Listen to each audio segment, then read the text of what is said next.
ರಾಷ್ಟ್ರೀಯ ಸುದ್ದಿಗಳಿಗೆ ಸ್ವಾಗತ. ನಾನು ರಂಜಿತಾ ರೇವಣ್ಣ.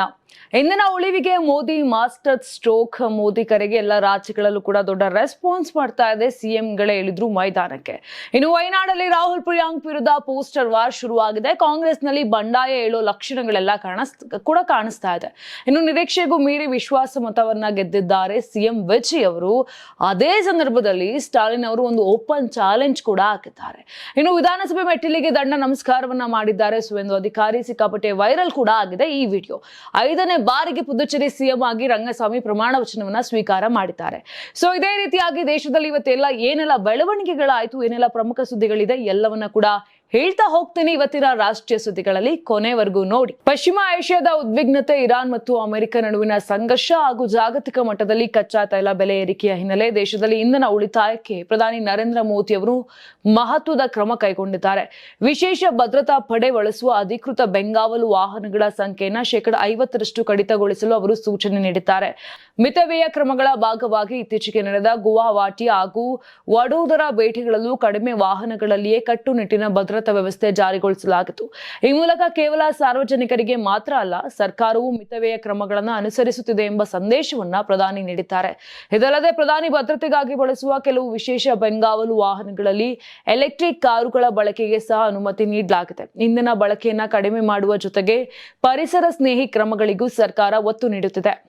ಪ್ರಧಾನಮಂತ್ರಿ ನರೇಂದ್ರ ಮೋದಿ ನೀಡಿದ ಇಂಧನ ಸಂರಕ್ಷಣೆ ಮತ್ತು ಅನಗತ್ಯ ವೆಚ್ಚ ಕಡಿತಗೊಳಿಸುವ ಕರೆಯ ಬಳಿಕ ದೇಶದ ಹಲವು ಬಿಜೆಪಿ ಆಡಳಿತದ ರಾಜ್ಯಗಳು ಮಾದರಿ ಕ್ರಮಗಳನ್ನು ಘೋಷಿಸಿವೆ. ಮುಖ್ಯಮಂತ್ರಿಗಳು ಮತ್ತು ಸಚಿವರು ಸ್ವತಃ ಇಂಧನ ಉಳಿತಾಯಕ್ಕೆ ಮುಂದಾಗಿದ್ದಾರೆ. ಉತ್ತರ ಪ್ರದೇಶದಲ್ಲಿ ಸಿಎಂ ಯೋಗಿ ಆದಿತ್ಯನಾಥ್ ತಮ್ಮ ಹಾಗೂ ಸಚಿವರ ವಾಹನಗಳ ಸಂಖ್ಯೆಯನ್ನು 50% ಕಡಿತಗೊಳಿಸಲು ಸೂಚಿಸಿದ್ದಾರೆ. ವಾರಕ್ಕೊಮ್ಮೆ ಸಾರ್ವಜನಿಕ ಸಾರಿಗೆ ಬಳಸುವಂತೆ ಸಚಿವರು ಮತ್ತು ಶಾಸಕರಿಗೆ ಸೂಚನೆ ನೀಡಲಾಗಿದೆ. ಇತ್ತ ಮಧ್ಯಪ್ರದೇಶದ ಸಿಎಂ ಮೋಹನ್ ಯಾದವ್ ಬೆಂಗಾವಲು ವಾಹನಗಳ ಸಂಖ್ಯೆಯನ್ನು ಕಡಿತಗೊಳಿಸಿ ಘೋಷಿಸಿದ್ದಾರೆ. ದೆಹಲಿಯಲ್ಲಿ ಸಿಎಂ ರೇಖಾ ಗುಪ್ತಾ ಕಾರ್ ಪೂಲಿಂಗ್ ಮತ್ತು ಸಾರ್ವಜನಿಕ ಸಾರಿಗೆ ಬಳಕೆಗೆ ಒತ್ತು ನೀಡಿದ್ದಾರೆ. ರಾಜಸ್ಥಾನದಲ್ಲಿ ಅನಗತ್ಯ ಸರ್ಕಾರಿ ವಾಹನ ಬಳಕೆಗೆ ಬ್ರೇಕ್ ಹಾಕಲಾಗಿದ್ದು, ಮಹಾರಾಷ್ಟ್ರದಲ್ಲಿ ಸರ್ಕಾರಿ ವಿಮಾನ ಮತ್ತು ಹೆಲಿಕಾಪ್ಟರ್ ಬಳಕೆಗೆ ಕಟ್ಟುನಿಟ್ಟಿನ ನಿಯಮ ಜಾರಿಯಾಗಿದೆ. ಬಿಹಾರದ ಉಪಮುಖ್ಯಮಂತ್ರಿ ವಿಜಯ್ ಕುಮಾರ್ ಚೌಧರಿ ತಮ್ಮ ವಾಹನಗಳ ಸಂಖ್ಯೆಯನ್ನು ಅರ್ಧಕ್ಕೆ ಇಳಿಸಿದ್ದಾರೆ. ಗುಜರಾತ್ನಲ್ಲಿ ರಾಜ್ಯಪಾಲರು ವಿಮಾನದ ಬದಲು ರೈಲು ಮತ್ತು ಎಸ್ಟಿ ಬಸ್ ಬಳಸಲು ನಿರ್ಧರಿಸಿದ್ದು, ಉಪಮುಖ್ಯಮಂತ್ರಿ ಹರ್ಷ ಸಂಘವಿ ತಮ್ಮ ಅಮೆರಿಕ ಪ್ರವಾಸವನ್ನ ರದ್ದುಗೊಳಿಸಿದ್ದಾರೆ. ವಯನಾಡು ಜಿಲ್ಲಾ ಕಾಂಗ್ರೆಸ್ ಸಮಿತಿ ಕಚೇರಿ ಹೊರಗೆ ಬುಧವಾರ ರಾಹುಲ್ ಗಾಂಧಿ ಹಾಗೂ ಪ್ರಿಯಾಂಕಾ ಗಾಂಧಿ ವಾದ್ರಾ ವಿರುದ್ಧದ ಸಂದೇಶಗಳಿರುವ ಪೋಸ್ಟರ್ಗಳು ರಾರಾಜಿಸಿವೆ. ರಾಹುಲ್ ಮತ್ತು ಪ್ರಿಯಾಂಕಾ ವಯನಾಡನ್ನ ಮರೆತು ಬಿಡಿ, ನೀವು ಮತ್ತೆ ಇಲ್ಲಿಂದ ಗೆಲ್ಲುವುದಿಲ್ಲ ಅಂತ ಬರುತ್ತೆ. ಮತ್ತೊಂದು ಪೋಸ್ಟರ್ನಲ್ಲಿ ಕಾಂಗ್ರೆಸ್ ಪ್ರಧಾನ ಕಾರ್ಯದರ್ಶಿ ಕೆಸಿ ವೇಣುಗೋಪಾಲ್ ಅವರನ್ನ ಉಲ್ಲೇಖ ಮಾಡಿಕೊಂಡು, ಇನ್ನು ಮತ್ತೊಂದು ಪೋಸ್ಟರ್ನಲ್ಲಿ ಕಾಂಗ್ರೆಸ್ ಪ್ರಧಾನ ಕಾರ್ಯದರ್ಶಿ ಕೆಸಿ ವೇಣುಗೋಪಾಲ್ ಅವರನ್ನ ಉಲ್ಲೇಖಿಸಿ, ರಾಹುಲ್, ಕೆಸಿ ನಿಮ್ಮ ಬ್ಯಾಗ್ ಹೊರುವವರಾಗಿರಬಹುದು, ಆದರೆ ಕೇರಳದ ಜನರು ನಿಮ್ಮನ್ನು ಕ್ಷಮಿಸುವುದಿಲ್ಲ ಎಂದು ಬರೆಯಲಾಗಿದೆ. 3ನೇ ಪೋಸ್ಟರ್ನಲ್ಲಿ ಇದು ಎಚ್ಚರಿಕೆ ಅಲ್ಲ, ಇಡೀ ತಪ್ಪಿಗಾಗಿ ಕೇರಳ ನಿಮ್ಮನ್ನು ಎಂದಿಗೂ ಕ್ಷಮಿಸುವುದಿಲ್ಲ ಅಂತ ಉಲ್ಲೇಖಿಸಲಾಗಿದೆ. ವಿಧಾನಸಭೆ ಚುನಾವಣೆಯಲ್ಲಿ ಯುನೈಟೆಡ್ ಡೆಮೊಕ್ರಾಟಿಕ್ ಫ್ರಂಟ್ ಅಂದ್ರೆ ಯುಡಿಎಫ್ ಭರ್ಜರಿ ಗೆಲುವು ಸಾಧಿಸಿದ್ರು ಕೂಡ ಕೇರಳ ಮುಖ್ಯಮಂತ್ರಿ ಹೆಸರನ್ನ ಘೋಷಿಸುವಲ್ಲಿ ವಿಳಂಬವಾಗಿರುವುದರಿಂದ ಅಸಮಾಧಾನ ಹೆಚ್ಚಾಗಿದೆ. ವರದಿಗಳ ಪ್ರಕಾರ 140 ಸದಸ್ಯರ ವಿಧಾನಸಭೆಯಲ್ಲಿ ಯುಡಿಎಫ್ 102 ಸ್ಥಾನಗಳನ್ನು ಗೆದ್ದು ಸ್ಪಷ್ಟ ಬಹುಮತ ಪಡೆದ 8ನೇ ದಿನ ಈ ಪೋಸ್ಟರ್ಗಳು ಕಾಣಿಸಿಕೊಂಡಿವೆ. ಈ ನಡುವೆ ಕಾಂಗ್ರೆಸ್ ಹೈಕಮಾಂಡ್ ಮುಖ್ಯಮಂತ್ರಿ ಆಯ್ಕೆ ಕುರಿತ ಚರ್ಚೆಯನ್ನ ಮುಂದುವರೆಸಿದೆ. ಕಾಂಗ್ರೆಸ್ ಸಂಸದೀಯ ಮಂಡಳಿಯ ಅಧ್ಯಕ್ಷೆ ಸೋನಿಯಾ ಗಾಂಧಿ ಅವರು ಬುಧವಾರ ಗುರುಗ್ರಾಮದ ಖಾಸಗಿ ಆಸ್ಪತ್ರೆಯಲ್ಲಿ ಚೆಕಪ್ ಮುಗಿಸಿ ಮನೆಗೆ ವಾಪಸ್ಸಾಗಿದ್ದಾರೆ.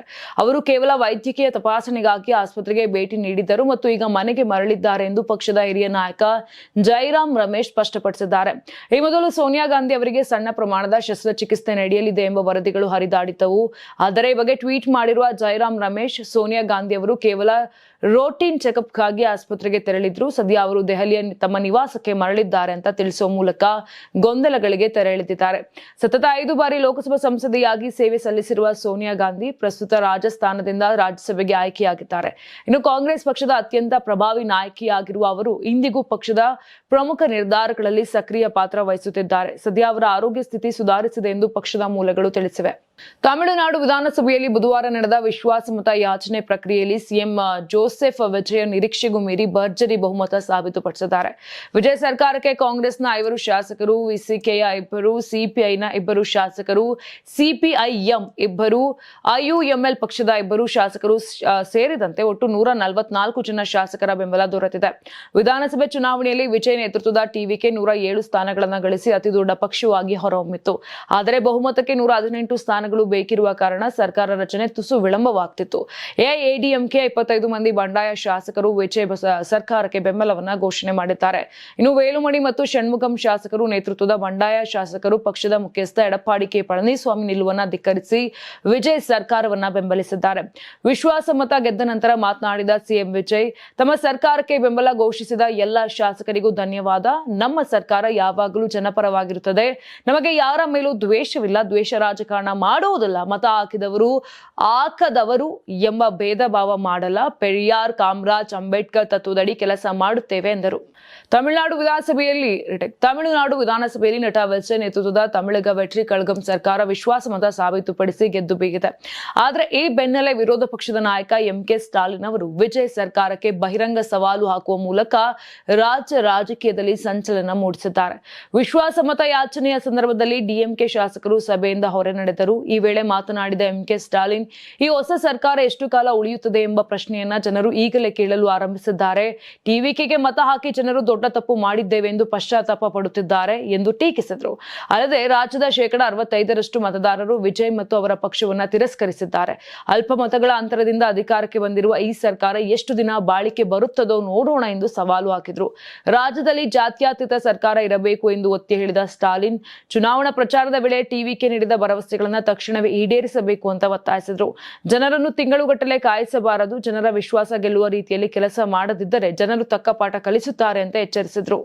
ಟೀಕೆ ಬೆನ್ನಲ್ಲೇ ಜ್ಯೋತಿಷಿ ರಿಖಿ ರಾಧನ್ ಪಂಡಿತ್ ವೆಟ್ರಿವೇಲ್ ಅವರನ್ನ ಮುಖ್ಯಮಂತ್ರಿಗಳ ವಿಶೇಷ ಕರ್ತವ್ಯ ಅಧಿಕಾರಿಯಾಗಿ ನೇಮಕ ಮಾಡಿಕೊಂಡ ಆದೇಶವನ್ನ ಸಿಎಂ ವಿಜಯ್ ಹಿಂಪಡೆದುಕೊಂಡಿದ್ದಾರೆ. ನಿನ್ನೆಷ್ಟೇ ವಿಜಯ್ ಮುಖ್ಯಮಂತ್ರಿಗಳ ವಿಶೇಷ ಕರ್ತವ್ಯ ಅಧಿಕಾರಿಯಾಗಿ ಜ್ಯೋತಿಷಿ ರಿಖಿ ರಾಧನ್ ಪಂಡಿತ್ ವೆಟ್ರಿವೇಲ್ ಅವರನ್ನ ನೇಮಕ ಮಾಡಿಕೊಂಡಿದ್ರು. ಅದಾದ ಬಳಿಕ ಮಿತ್ರ ಪಕ್ಷಗಳಲ್ಲಿ ವಿರೋಧ ವ್ಯಕ್ತವಾಗಿತ್ತು. ಇದರ ಬೆನ್ನಲ್ಲೇ ಇಂದು ಆದೇಶವನ್ನ ರದ್ದುಗೊಳಿಸಿದ್ದಾರೆ. ವಿಶ್ವಾಸ ಮತಯಾಚನೆ ನಂತರ ಈ ನೇಮಕಾತಿಯನ್ನ ಮರುಪರಿಶೀಲಿಸುವುದಾಗಿ ಸಿಎಂ ವಿಜಯ್ ತಿಳಿಸಿದ್ರು. ರಾಜಕೀಯದಲ್ಲಿ ಅನಿಶ್ಚಿತತೆ ಉಂಟಾದ ಬಳಿಕ ಸರ್ಕಾರ ರಚಿಸಲು ತಮಿಳಗ ವೆಟ್ರಿ ಕಳಗಂ ಹೊರಗಿನಿಂದ ಬೆಂಬಲ ನೀಡಿದ್ದ ಪಕ್ಷಗಳಲ್ಲೂ ಈ ನಿರ್ಧಾರ ಅಸಮಾಧಾನ ಮೂಡಿಸಿತ್ತು. ಟಿವಿಕೆ ಸರ್ಕಾರಕ್ಕೆ ಬೆಂಬಲ ನೀಡಿದ್ದ ವಿಸಿಕೆ ಪಕ್ಷದ ಶಾಸಕ ವನ್ನಿ ಅರಸು ವಿಧಾನಸಭೆಯಲ್ಲಿ ಸರ್ಕಾರದ ಕ್ರಮವನ್ನ ಪ್ರಶ್ನಿಸಿದ್ದರು. ಸರ್ಕಾರಿ ವ್ಯವಸ್ಥೆಯಲ್ಲಿ ಜ್ಯೋತಿಷಿಗೆ ಔಪಚಾರಿಕ ಸಲಹಾ ಹುದ್ದೆಯನ್ನು ಏಕೆ ನೀಡಲಾಗಿದೆ ಎಂದು ತಮಿಳಗ ವೆಟ್ರಿ ಕಳಗಂ ಬೆಂಬಲಿತ ಕೆಲ ಪಕ್ಷದ ನಾಯಕರು ಪ್ರಶ್ನೆ ಮಾಡಿದ್ರು. ಅಲ್ಲದೆ ಈ ನೇಮಕಾತಿ ಸ್ವೀಕಾರಾರ್ಹವಲ್ಲ ಅಂತ ಬೇಸರವನ್ನ ಹೊರಹಾಕಿದವು. ಪಶ್ಚಿಮ ಬಂಗಾಳದ ನೂತನ ಮುಖ್ಯಮಂತ್ರಿ ಸುವೇಂದು ಅಧಿಕಾರಿ ಅವರು ಇಂದು ಬುಧವಾರ ವಿಧಾನಸಭಾ ಸದಸ್ಯರಾಗಿ ಪ್ರಮಾಣ ವಚನ ಸ್ವೀಕರಿಸುವ ಮುನ್ನ ವಿಧಾನಸಭೆಯ ಮೆಟ್ಟಿಲುಗಳಿಗೆ ದಂಡ ನಮಸ್ಕಾರ ಮಾಡುವ ಮೂಲಕ ಗಮನ ಸೆಳೆದರು. ಬಿಜೆಪಿ 207 ಸ್ಥಾನಗಳನ್ನು ಗೆದ್ದು ತೃಣಮೂಲ ಕಾಂಗ್ರೆಸ್ನ 15 ವರ್ಷದ ಆಡಳಿತಕ್ಕೆ ಅಂತ್ಯ ಹಾಡಿದೆ. ನಂದಿಗ್ರಾಮ ಮತ್ತು ಮಮತಾ ಬ್ಯಾನರ್ಜಿ ಅವರ ಭದ್ರಕೋಟೆಯಾಗಿದ್ದ ಭವಾನಿಪುರ ಕ್ಷೇತ್ರಗಳಲ್ಲೂ ಭರ್ಜರಿ ಗೆಲುವು ಸಾಧಿಸಿದ್ದ ಬಿಜೆಪಿ ನಾಯಕ ಸುವೇಂದು ಅಧಿಕಾರಿ ಪ್ರಜಾಪ್ರಭುತ್ವದ ದೇವಾಲಯವೆಂದೇ ಕರೆಯಲ್ಪಡುವ ವಿಧಾನಸಭೆಗೆ ಗೌರವ ಸೂಚಿಸಿದ ಕ್ರಮಕ್ಕೆ ಪ್ರಶಂಸೆ ಪಡೆದರು. ಇನ್ನು ವಿರೋಧ ಪಕ್ಷದ ನಾಯಕರಾಗಿದ್ದ ಅವಧಿಯಲ್ಲಿ ಅಮಾನತು ಸೇರಿದಂತೆ ಹಲವು ಸವಾಲುಗಳನ್ನು ಎದುರಿಸಿದ್ದ ಅವರು ಇನ್ನು ನಡೆದುಕೊಂಡ ರೀತಿ ವಿನಯದ ಸಂಕೇತವೆಂದು ಹಲವರು ಮಾತನಾಡಿಕೊಂಡರು. ಇದಕ್ಕೂ ಮೊದಲು ಅವರ ಸಂಪುಟದ ಸದಸ್ಯರು ಪ್ರಮಾಣ ವಚನ ಸ್ವೀಕರಿಸಿದ್ದರು. ಗಡಿಬೇಲಿ ನಿರ್ಮಾಣಕ್ಕೆ ಅನುಮೋದನೆ ಹಾಗೂ ಆರೋಗ್ಯ ಯೋಜನೆ ಜಾರಿಗೆ ಮೊದಲ ಹಂತದ ಕ್ರಮಗಳನ್ನು ಸರ್ಕಾರ ಕೈಗೊಂಡಿದೆ. ಹಿರಿಯ ರಾಜಕಾರಣಿ ಹಾಗೂ ಎಐಎನ್ಆರ್ಸಿ ಸಂಸ್ಥಾಪಕ ಎನ್ ರಂಗಸ್ವಾಮಿ ಬುಧವಾರ 5ನೇ ಬಾರಿಗೆ ಪುದುಚೇರಿಯ ಮುಖ್ಯಮಂತ್ರಿಯಾಗಿ ಪ್ರಮಾಣ ವಚನ ಸ್ವೀಕರಿಸಿದರು.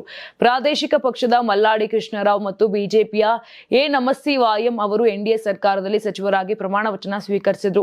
ಲೆಫ್ಟಿನೆಂಟ್ ಗವರ್ನರ್ ಕೆ ಕೈಲಾಶನಾಥನ್ ಅವರು ಸಿಎಂ ಮತ್ತು ಅವರ ಸಂಪುಟ ಸಹೋದ್ಯೋಗಿಗಳಿಗೆ ಅಧಿಕಾರ ಮತ್ತು ಗೌಪ್ಯತೆಯ ಪ್ರಮಾಣ ವಚನ ಬೋಧಿಸಿದರು. ರಂಗಸ್ವಾಮಿ ದೇವರ ಹೆಸರಿನಲ್ಲಿ ಪ್ರಮಾಣ ವಚನ ಸ್ವೀಕರಿಸಿದರು. ಇನ್ನು ರಾವ್ ತೆಲುಗಿನಲ್ಲಿ ಪ್ರಮಾಣ ವಚನ ಸ್ವೀಕರಿಸಿದರು. ಅವರು ಪುದುಚೇರಿಯ ಒಂದು ಪ್ರದೇಶವಾದ ಆಂಧ್ರ ಪ್ರದೇಶದ ಯಾನಂ ಅನ್ನ ಪ್ರತಿನಿಧಿಸುತ್ತಾರೆ. ಬಿಜೆಪಿ ರಾಷ್ಟ್ರೀಯ ಅಧ್ಯಕ್ಷ ನಿತಿನ್ ನವೀನ್ ಮತ್ತು ಹಿರಿಯ ನಾಯಕ ಬಿಎಲ್ ಸಂತೋಷ್ ಪ್ರಮಾಣ ವಚನ ಸ್ವೀಕಾರ ಸಮಾರಂಭದಲ್ಲಿ ಉಪಸ್ಥಿತರಿದ್ದರು. ಏಪ್ರಿಲ್ 9ರಂದು ಕೇಂದ್ರಾಡಳಿತ ಪ್ರದೇಶದಲ್ಲಿ ನಡೆದ ಚುನಾವಣೆಯಲ್ಲಿ ಎನ್ಡಿಎ ಗೆದ್ದು ಅಧಿಕಾರವನ್ನು ಉಳಿಸಿಕೊಂಡಿತ್ತು. ಅಧ್ಯಕ್ಷೆ ದ್ರೌಪದಿ ಮುರ್ಮು ಅವರು ರಂಗಸ್ವಾಮಿಯನ್ನ ಸಿಎಂ ಆಗಿ ನೇಮಿಸಿದ್ದರು. ಪಾಕಿಸ್ತಾನ ಜೊತೆಗಿನ ಮಾತುಕತೆಯ ಬಾಗಿಲನ್ನ ಸಂಪೂರ್ಣ ಬಂದ್ ಮಾಡಬಾರದು ಎಂದು ಹೇಳಿಕೆ ನೀಡಿರುವ ಆರ್ಎಸ್ಎಸ್ ಸರ ಕಾರ್ಯವಾಹ ದತ್ತಾತ್ರೇಯ ಹೊಸಬಾಳೆ ವಿರುದ್ಧ ಕಾಂಗ್ರೆಸ್ ವಾಗ್ದಾಳಿಯನ್ನು ನಡೆಸಿದೆ. ಬಹುಶಃ ಈಚೆಗಿನ ಅಮೆರಿಕ ಪ್ರವಾಸವು ದತ್ತಾತ್ರೇಯ ಮತ್ತು RSS ಮೇಲೆ ಪ್ರಭಾವ ಬೀರಬಹುದು ಎಂದು ಟೀಕಿಸಿದೆ. ಹೊಸಬಾಳೆ ಅವರ ಸಂದರ್ಶನದ ವಿಡಿಯೋವನ್ನು ಸಾಮಾಜಿಕ ಮಾಧ್ಯಮ X ನಲ್ಲಿ ಹಂಚಿರುವ ಕಾಂಗ್ರೆಸ್ ಪ್ರಧಾನ ಕಾರ್ಯದರ್ಶಿ ಜೈರಾಮ್ ರಮೇಶ್, ಹೊಸಬಾಳೆ ಅವರ ಇತ್ತೀಚಿನ ಅಮೆರಿಕ ಪ್ರವಾಸದಲ್ಲಿ ಅವರ ಸಹೋದ್ಯೋಗಿಯೊಬ್ಬರು ಪ್ರಧಾನಿ ಅಮೆರಿಕ ಬಯಸದನ್ನ ಮಾಡುತ್ತಿದೆ ಎಂದು ಒಪ್ಪಿಕೊಂಡಿದ್ದಾರೆ. ಇದು ಹೊಸಬಾಳೆ ಹಾಗೂ RSS ಮೇಲೆ ಪ್ರಭಾವ ಬೀರಿದಂತೆ ಭಾಸವಾಗುತ್ತಿದೆ ಎಂದು ಆಪಾದಿಸಿದ್ದಾರೆ. ಒಂದು ವೇಳೆ ಇಂತಹದೇ ಹೇಳಿಕೆಯನ್ನ ಬೇರೆ ಯಾರಾದರೂ ನೀಡಿದ್ದರೆ ಬ್ರಿಗೇಡ್ ಹಾಗೂ ಟಿವಿ ಚಾನೆಲ್ಗಳ ಪ್ರತಿಕ್ರಿಯೆ ಹೇಗಿರ್ತಿತ್ತು ಅಂತ ಪ್ರಶ್ನೆ ಮಾಡಿದ್ದಾರೆ. ನೋಡಿದ್ರಲ್ಲ, ಇದಿಷ್ಟು ಆಗಿತ್ತು ಇಂದಿನ ದೇಶದ ಪ್ರಮುಖ ಸುದ್ದಿಗಳು. ನಾಳೆ ಮತ್ತೆ ನಾನು ಭೇಟಿ ಆಗ್ತೀನಿ ರಾಷ್ಟ್ರೀಯ ಸುದ್ದಿಗಳಲ್ಲಿ. ಅಲ್ಲಿವರೆಗೂ ನೋಡ್ತಾ ಇರಿ ಕರ್ನಾಟಕ ಟಿವಿ, ಇದು ಕನ್ನಡಿಗರ ಧ್ವನಿ. ನೀವು ಸಣ್ಣ ಆಗ್ಬೇಕಲ್ವಾ? ಅದು ಒಂದು ಉತ್ತಮ ಆಹಾರದಿಂದ ಸಣ್ಣ ಆಗ್ಬೇಕಲ್ವಾ? ಪ್ರತಿದಿನ ನಮ್ಮ ಜೀನಿ ಸ್ಲಿಮ್ ನ ಯೂಸ್ ಮಾಡಿ ಯಾವುದೇ ಸೈಡ್ ಎಫೆಕ್ಟ್ ಇಲ್ದಂಗೆ ನೀವು ಸಣ್ಣ ಆಗ್ತೀರಾ.